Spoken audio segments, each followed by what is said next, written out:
Eu acho que muito provavelmente, depois do julgamento de Bolsonaro, a gente vai ter uma resposta firme com ações do governo norte-americano contra essa ditadura que está se instalando no Brasil. Vocês podem ter certeza que o presidente Trump não ficará satisfeito ou conformado em ver um regime no Brasil se consolidando, tal qual ocorreu com a Venezuela. Então a gente fica muito feliz que ele tenha voltado as suas atenções para o Brasil. Como Alexandre de Moraes já foi sancionado e a própria lei fala que quem presta apoio ao sancionado incorre nas mesmas penas, você tem aí também a possibilidade de acelerar esse processo. E se for interpretado que esses outros juízes, como eu acredito que estão sim prestando apoio a Alexandre de Moraes, eles também estão incorrendo na aplicação da Lei Magnitsky. Então, ele atropelou a Constituição, ele atropelou o devido processo legal, e é por isso que eu acredito que, cedo ou tarde, esse processo será anulado, porque ele é um processo 100% político. Eu acho que o ministro Fux jogou luz sobre todos esses fatos. Foram mais de 12 horas de um voto extenso, mas necessário. O cenário político internacional acaba de ganhar novos contornos explosivos.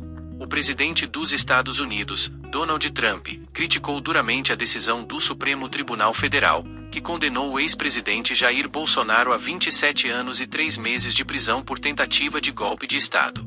Em declaração à imprensa, feita ao deixar a Casa Branca em direção a Nova York, Trump classificou a sentença como muito terrível e disse estar muito insatisfeito com a decisão. Segundo ele, Bolsonaro sempre foi um líder correto e notável, e sua prisão seria muito ruim para o Brasil. Bolsonaro was just found guilty by the Supreme Court. You've been very clear that you would apply sanctions. Are you thinking further sanctions to Brazil because of this, Bolsonaro? Well, I watched that trial. I know him pretty well. Foreign leader. I thought he was a good president of Brazil. And it's very surprising that could happen. That's very much like they tried to do with me, but they didn't get away with it at all. But I can only say this. I knew him as president of Brazil. He was a good man. And I don't see that happening. Trump foi além. Comparou a situação do ex-presidente brasileiro às ações judiciais que ele mesmo enfrenta em território norte-americano, sugerindo que ambos seriam vítimas de perseguição política. O posicionamento surge em meio a uma escalada de tensão entre Brasil e Estados Unidos, agravada pelas tarifas impostas por Washington em julho e pela retórica cada vez mais agressiva adotada pelo governo Trump. Mas as declarações mais duras vieram do secretário de Estado norte-americano, Marco Rubio. Em postagem na rede social X, o ex-Twitter, Rubio atacou diretamente o ministro Alexandre de Moraes, chamando-o de violador de direitos humanos, e afirmou que a decisão do STF representava uma caça às bruxas contra Bolsonaro. O secretário ainda prometeu que os Estados Unidos responderão de forma adequada a esse episódio. Vale lembrar que Rubio já havia articulado sanções contra Moraes em julho, quando o governo norte-americano incluiu o nome do ministro em uma lista de autoridades estrangeiras acusadas de violar liberdades civis. Agora, o tom beligerante adotado por Washington sugere a possibilidade de novas sanções políticas, comerciais ou até diplomáticas contra o Brasil. A resposta do Itamaraty foi imediata.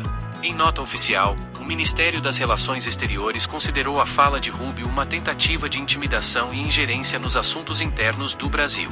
O comunicado destacou que ameaças como as feitas hoje não intimidarão a democracia brasileira, e reafirmou a legitimidade da decisão do STF, que, segundo o órgão, foi baseada em provas robustas e irrefutáveis. Enquanto isso, a defesa de Jair Bolsonaro chamou a pena de excessiva e anunciou que irá recorrer não apenas dentro do Brasil, mas também em instâncias internacionais. O episódio expõe uma crise diplomática em construção e levanta a pergunta: até onde vão as tensões entre Brasília e Washington depois da condenação de Bolsonaro? Construindo por completo, né, a falsa narrativa criada pela PGR, isso se manteve intacto, né? A ministra Carmen Lúcia, ela repete a mesma ladainha retórica de Alexandre de Moraes e de Flávio Dino, falando que Bolsonaro comandava qualquer tipo de organização criminosa e, na verdade, não apresenta nada. O ministro Fux foi muito feliz no seu voto, inclusive técnico, tem que ser dito, porque ele falou: olha, tudo que o Moraes estava dizendo, falando que era organização criminosa e atos executórios de um golpe, não passaram de reuniões do presidente com seu ministro, inclusive com Bolsonaro descartando o possível uso, né, de um estado de defesa ou estado de sítio, que são mecanismos previstos na Constituição. O ministro Fux abriu o seu voto falando da incompetência do STF. Porque Lula e Temer, quando foram investigados e processados, o foram na primeira instância. Por que Bolsonaro está no STF? Porque está sendo dado a ele tratamento de presidente, mesmo ele sendo atualmente ex-presidente. Então, ainda que seja para cometer essa ilegalidade e dar tratamento de presidente a Bolsonaro, ao menos uma decência, né, uma moral mínima, manda ele ser julgado pelo plenário, pelos 11 ministros, tal qual seria um presidente. Mas nem isso foi. Então ele está sendo julgado na primeira turma por um ex-advogado de Lula, o outro ex-ministro da Justiça de Lula, uma pessoa que é abertamente oponente de Bolsonaro, que é o ministro Alexandre de Moraes, o qual o presidente Bolsonaro chegou a assinar um processo de impeachment, o cara que disse que tem que pegar o Eduardo Bolsonaro, segundo matérias do Glenn Greenwald, e até hoje continua julgando tudo relativo à nossa família.